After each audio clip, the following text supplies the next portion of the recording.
Our third presentation today will be on the outlook for the macroeconomy by Dr. Mark Partridge. Dr. Partridge is the C. William Swank Chair of Rural Urban Policy here at The Ohio State University and a professor in the Department of Agriculture, Environmental Development, Economics. And he is also an economic consultant at the Federal Reserve Bank of Chicago and an adjunct professor at the universities in China and Italy. Prior, he was the Canadian Research Chair in New Rural Economy at the University of Saskatchewan in Canada. Dr. Partridge's current research interests include investigating regional economic growth, urban spillovers on rural economies, why regions grow at different rates, and spatial differences in income inequality and poverty. Dr. Partridge has consulted with the Organization of Economic Cooperation and Development, the Federal Reserve Bank of Cleveland, and various governments in the United States, Canada, and the European Commission. He has presented to the U.S. Congress and the Canadian Parliament on regional issues. Professor Partridge received his PhD in economics from the University of Illinois. Thank you for being with us today, Dr. Partridge. And at this time, I'll leave the program in your capable hands. All right. You can hear me, right? All right. Thank you, Ben, for that exceedingly nice introduction. I'm going to talk about a little bit different than I think a lot different than what I would normally do. One is I'm going to focus on the economy, but I'm going to be mostly stressing that there are so many unknowns. Daniel Rumsford, famous, there's known unknowns. There's just so many unknowns to really figure out exactly where we're going. And then I'm going to talk about the election, and I'm going to try to talk about it in the sense that it came out a little bit differently than what the forecasts had predicted in the polls.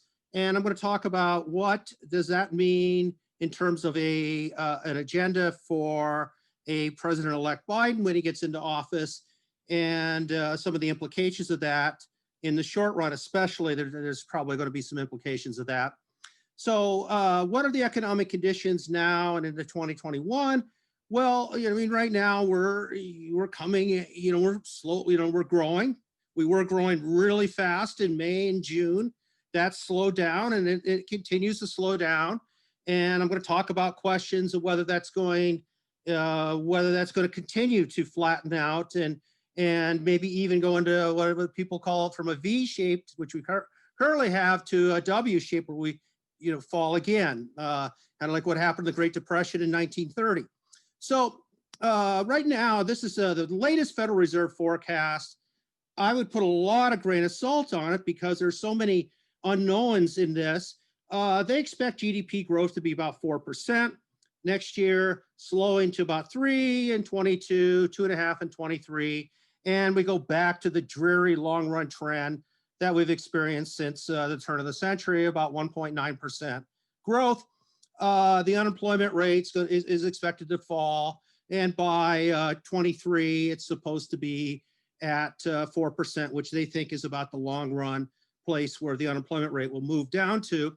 However, I've never been a big fan of the unemployment rate, and I just want to note that right now it's 6.9% is what the official unemployment rate is.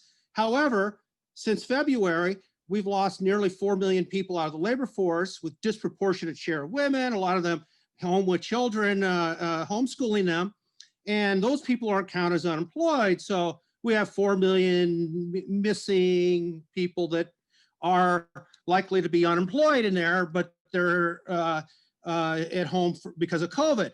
And just to put things in perspective, we still have over 21 million people drawing unemployment insurance as of October 24th, the most recent data coming out this morning.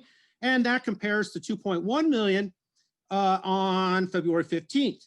So, this has been a severe recession. And as I'll show you, I'll put it in perspective, and it results in a lot of future challenges that can't be understated. Now, Ohio, normally Ohio, it does worse than the nation. And certainly since February, Ohio has basically followed the nation. We have done better than what we normally would do, that we normally do worse than the nation. And I think the real question is how will the nation do in terms of Ohio, in particular with COVID, as I'll talk about here in a second. So for those who are interested later, those are the Federal Reserve's numbers from October. But let me just put a little perspective. And this is a graph that economists like to use when talking about recoveries from recessions. So this zero represents the beginning of, and I chose four recessions, the 1990 recession, which was not very severe, but had what was thought then a very sluggish recovery. The 2001 dot-com recession, which was thought then to be a minor recession, but an exceedingly long recovery. And like, wow, compared to say anything other than, before 1990. And then we had the Great Recession, which was the most severe recession since the Great Depression, and even a slower recovery. And so we have that trend. Well, so what about the COVID recession? And this shows that since the beginning, in April, employment in the US was 15% below where it was in February, the beginning of the COVID recession, and has since bounced back about just slightly over halfway. But I want to still note that at this moment, employment is down more in the COVID recession than it ever was in the Great Recession. The other thing I want to notice is that each month we made rapid gains, but each month we're getting less and less and less. And the forecast, of course, is we'll continue getting less and less and less growth, as I was showing you with the GDP forecast. And again, the question is will this forecast line, especially in light of issues with containing COVID, which I'll talk about, and now great uncertainty about whether we'll have a stimulus, that remains to be answered.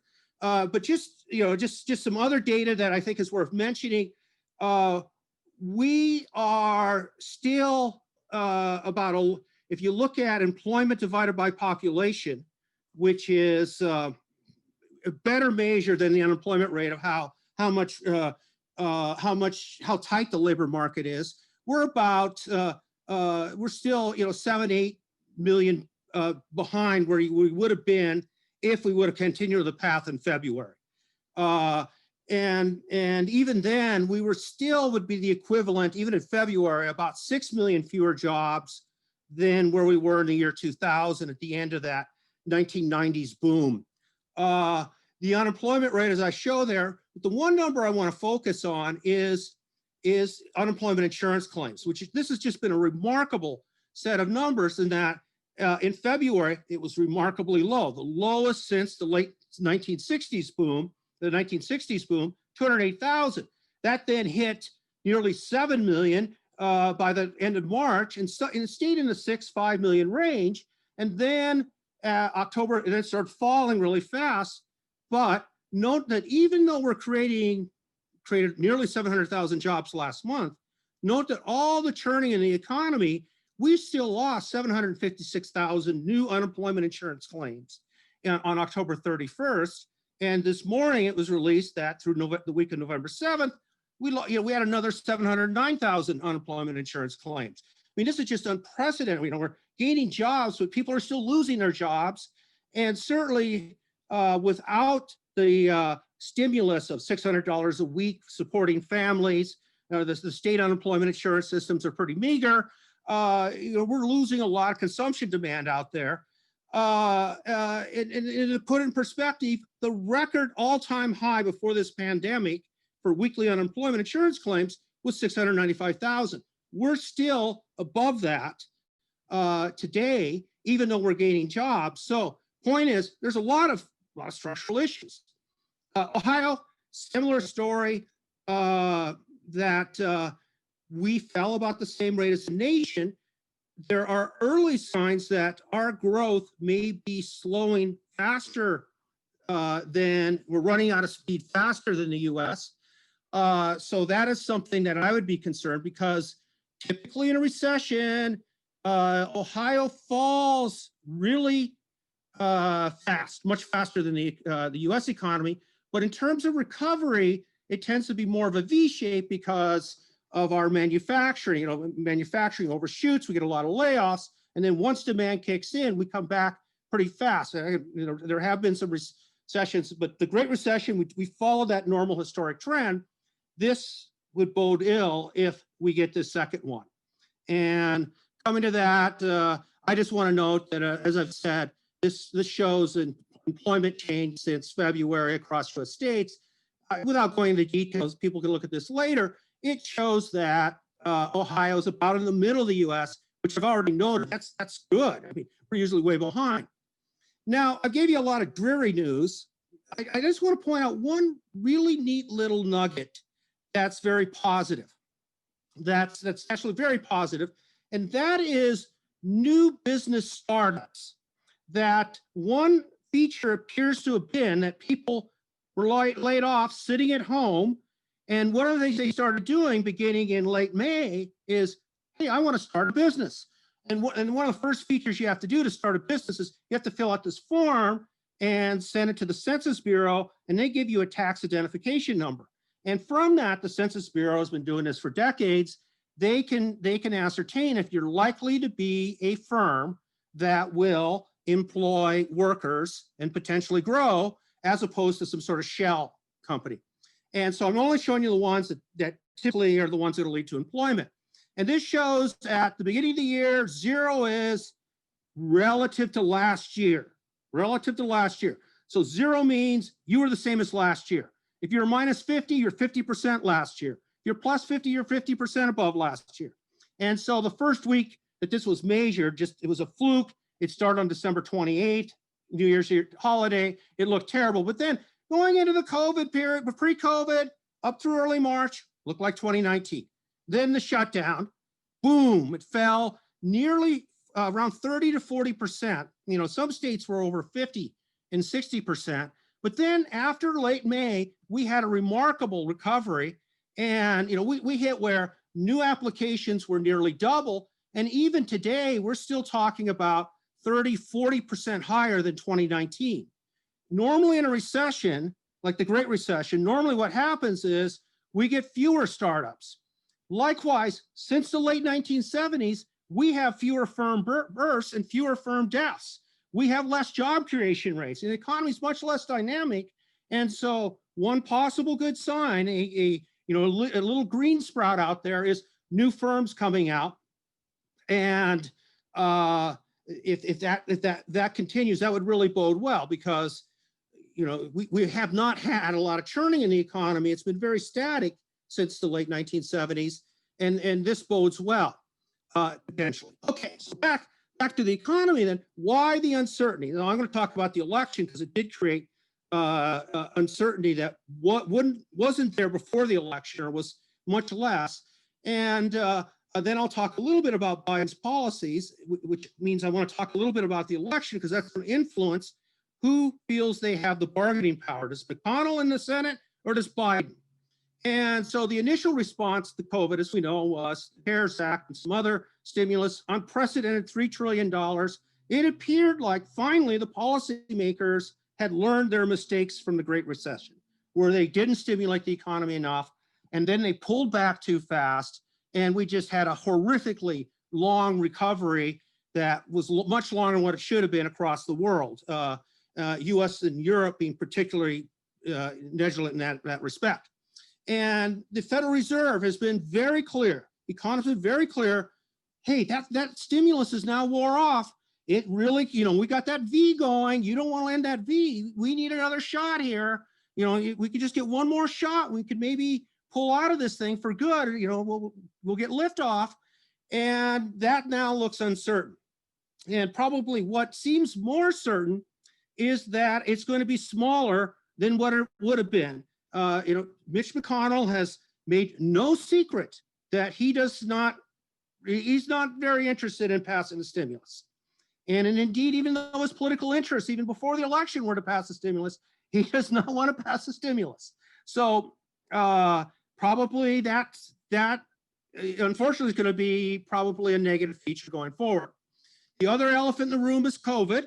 And until COVID's controlled, we're not going to be able to fully get back. Restaurants, entertainment, the airline industry, go on, and they're going to still be depressed, and that will have spillovers.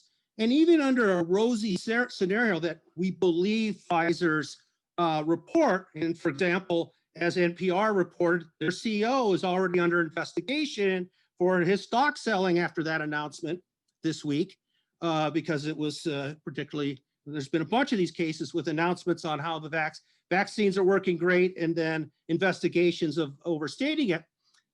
Even if everything's fine, vaccine faces, putting together a vaccine and then implementing it is tough. And in the past, the fastest we ever did it on a mass scale was 4 years. We've never done it faster than 4 years. And so we have a lot of challenges.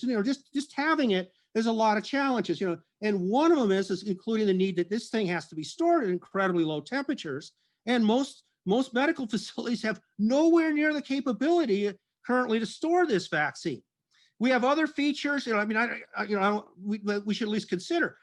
The COVID virus got into the mink population in Denmark.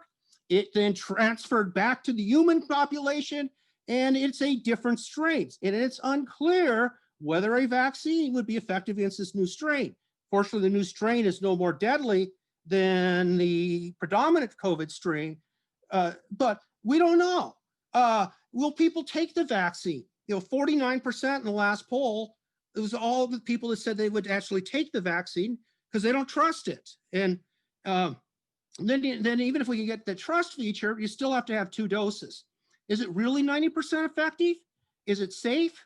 My point is I don't think we can really think of a vaccine having tangible effects until 22.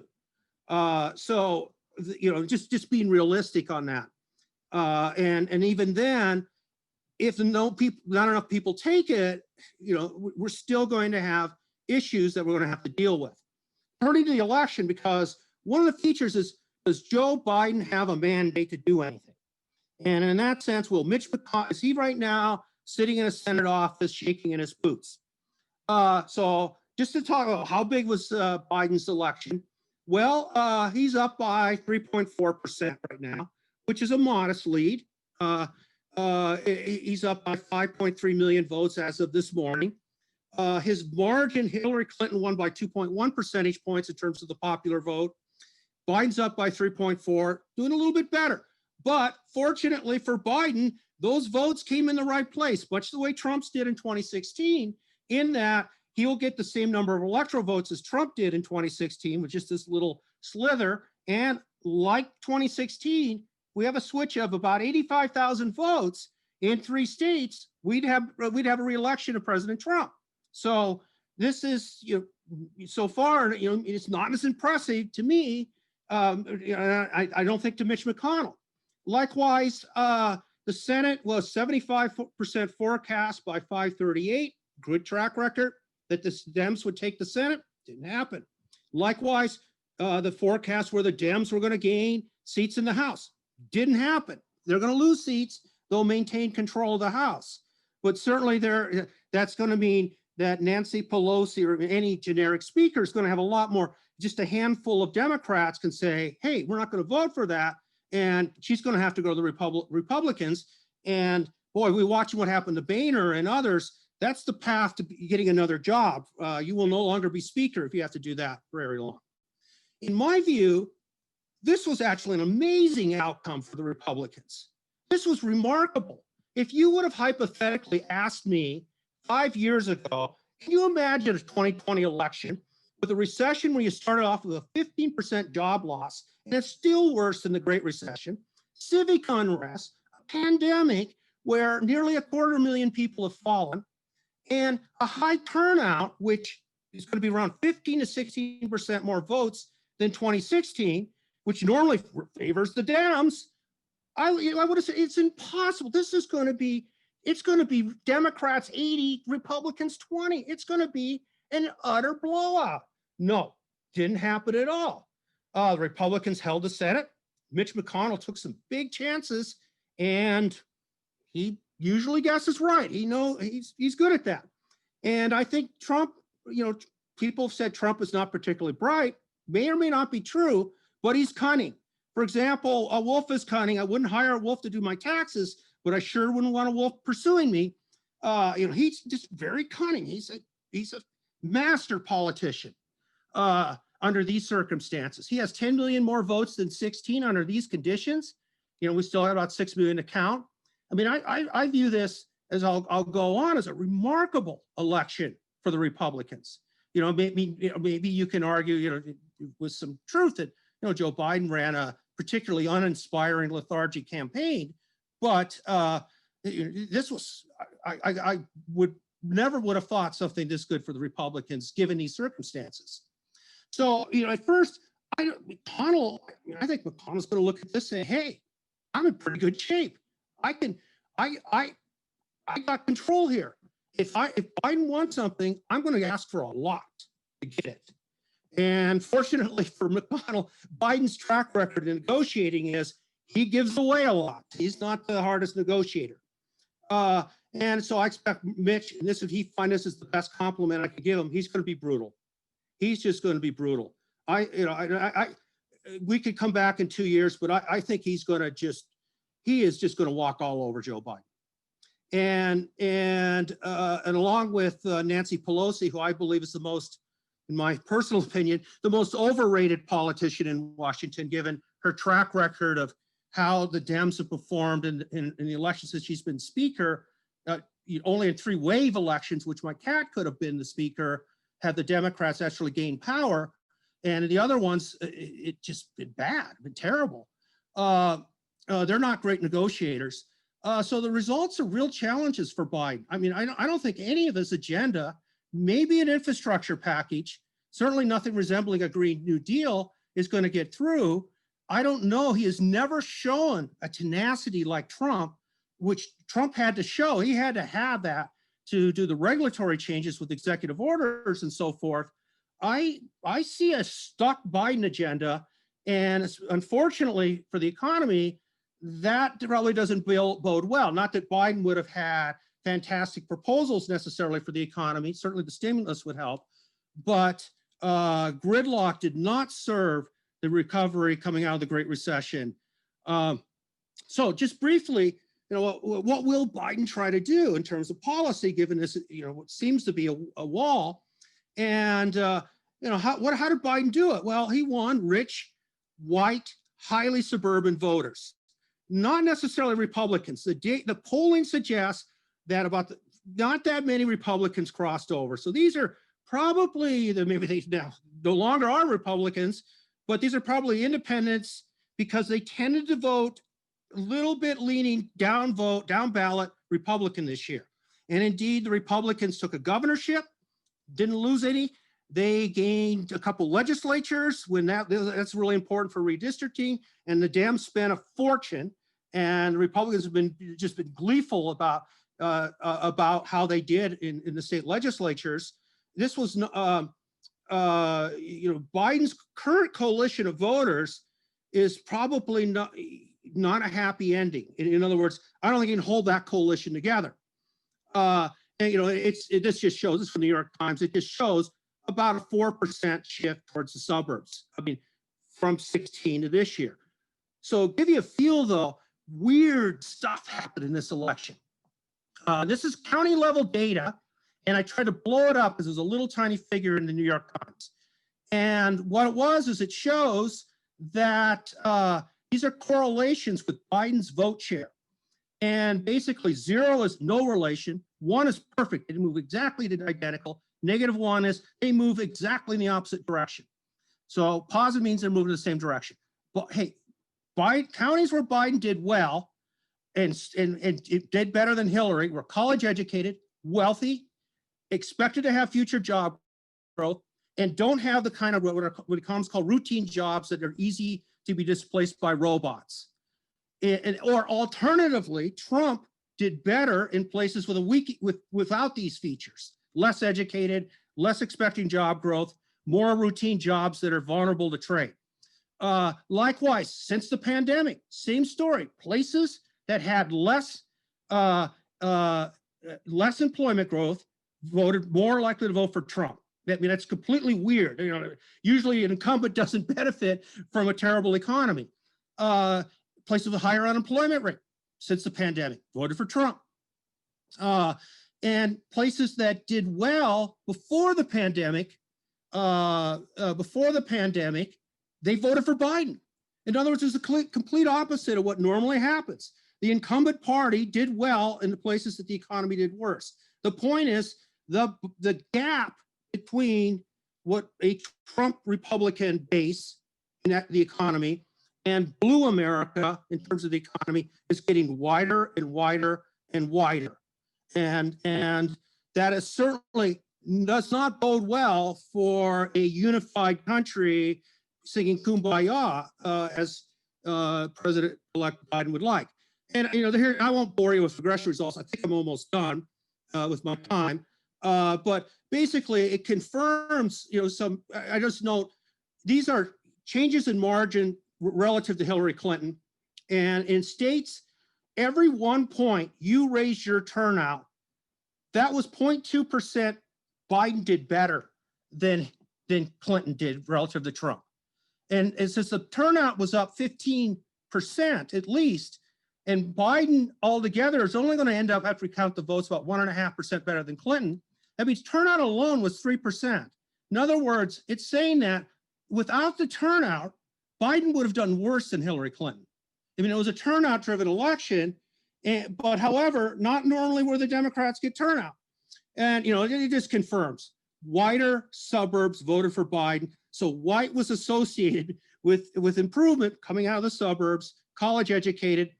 But in the large cities, Detroit, Philadelphia, Milwaukee, for example, Trump did better than he did in 2016. In other words, Hillary Clinton did terrible, and Biden did worse in many big cities. In heavily Hispanic areas, these are what you'd think are Democratic voters, like Miami-Dade was a disaster for the Democrats. It had been the lowest vote share since 30 years. It was just a disaster. Hispanic areas along the Rio Grande River, highly Hispanic areas made massive flips towards the Republicans, towards Trump. Biden had a real problem with Hispanics, and he's got to work on it. His election strategy is, we don't really need to work on it. We don't need to do reach out. Trump really worked hard. His election was really well run. I mean, it got like people saying, it's amateur hour. It was really well run. I mean, like people said, Hispanic households, they get 25 calls from Trump, none from Biden. And guess who many of them voted for? They voted for Trump. So I won't go through this. Biden's got problems. He attracted older voters much better than Hillary did, but he lost among young voters. He lost ground among young voters, which one thing it says is the establishment Democrats say, it's because the progressives scared people with their socialism. Well, that's exactly the opposite pattern you'd get if that was true, because you would have the old voters being running away and the young voters coming to it. So Biden lost ground with traditional Democratic voting groups, and it's unclear that he could hold a suburban coalition. It was pretty weak this time. So I don't see him having a strong, I think he's going to really suffer. I think he's going to have to really focus on rebuilding the Democratic coalition, and that's going to take a different approach than what he campaigned on, which was he was going to pay attention to wealthy suburban voters. And if he doesn't, as I said, with no stimulus and so forth, that's more alienation between winners and losers, except that Biden will be bringing that alienation to traditional Democratic voting groups in large cities, and I don't see that as well. So my point is that Biden politically probably should be looking pretty progressive, because he has some fences to mend there, but unclear, even so, he could do some regulatory things. I don't think good old Mitch is, I don't think Mitch is going to be in a generous mood. I don't think Mitch is going to be singing Kumbaya. So I see a stuck Biden agenda, except through executive order. And I think that's going to make the recovery out of COVID slower. And I see, if this forecast is right, I see a 2022 massive Republican victories in the midterms. So depending on your political view, you might like that. So Ben, I think I went a little tiny bit over. I'll stop there. Yeah, thank you. Appreciate the time. We do have one question for you that if you could answer real quickly. Ian Sheldon asked, what firepower does the Federal Reserve have moving forward to basically fight the economy? Do they have any firepower in their war chest? Well, they do, but they do. And I think Professor Sheldon's referring to the fact that they could come back into the bond markets and they could do things even more aggressively than they did after the Great Recession. For example, they could start buying debt from state and local governments. They can more actively buy mortgages up. The problem they face is that we're in the classic Keynesian liquidity trap. I mean, we didn't even teach it I didn't even taught it in my classes when I was teaching macro. And we're in a classic Keynesian liquidity trap where interest rates can't go down below zero, yet to move the economy forward, that's what would be necessary. So they do have some bullets in the chamber, but they're not going to really do much. They desperately need fiscal policy to step in and directly, not indirectly through lowering interest rates from 0.1% to 0.05%, but directly stimulating demand. So the answer is yes, but not very effective. They've already shot most of their ammunition. Excellent. Thank you. Thanks for being with us. We appreciate it.